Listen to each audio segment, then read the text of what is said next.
That's awesome. So right now we are talking with Tiger Palafox. He is one of the 3 hosts of Garden America Talk Radio. So let me ask you this: some people may need a lot of space for fruit trees or fruit producing plants. Is that true? And are there some that you would recommend that take up less space for fruit trees or fruit producing plants?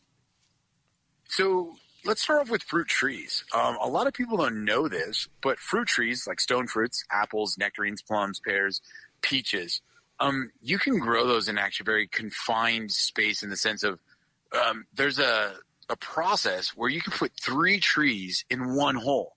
So you can put 3 apples in one hole, and you can have an apple producing early season, mid-season, and late season. So you always have an apple. So they don't need a lot of space. And there's actually people that will graft apples and pears and different trees on the same tree itself. So you always have something in production. And I really do think that's a great way to go in case you're looking for space saving, because let's be real. If you have one apple tree, you're not eating all those apples. Right. You're not eating all those peaches. You're not eating all those pears.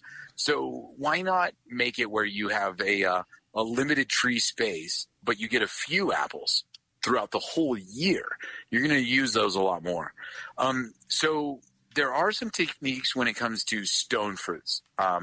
They can be in there's a lot of varieties that are dwarf nowadays that can be in a whiskey barrel sized container.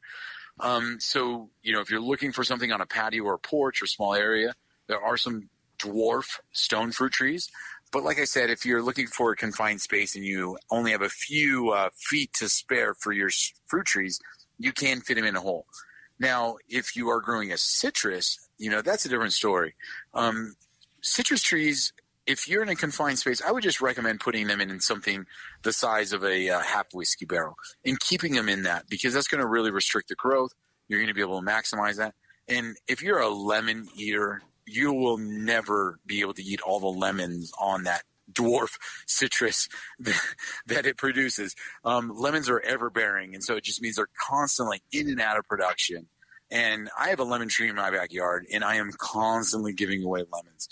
So, lemons are very specific. But if you're an orange or a mandarin or a lime, those are seasonal. And so you got to be a little bit more cautious with that. But nonetheless, when the tree gets to mature size, I don't know of any family, unless it's a family of 10 or 12, that's going to use up all that citrus on that tree. So there's a lot of great ways to use fruit trees in a small environment, whether they be stone fruits or citrus, and they'll make it work. And if you're in the Midwest or areas where it does freeze, I just took a trip to England not too long ago, and they have these things called orangeries.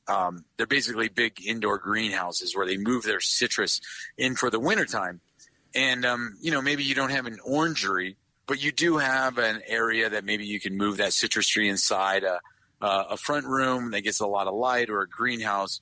And that's the nice thing about keeping them in containers, is that you can still get citrus, but you just have to move them into a controlled environment through the wintertime.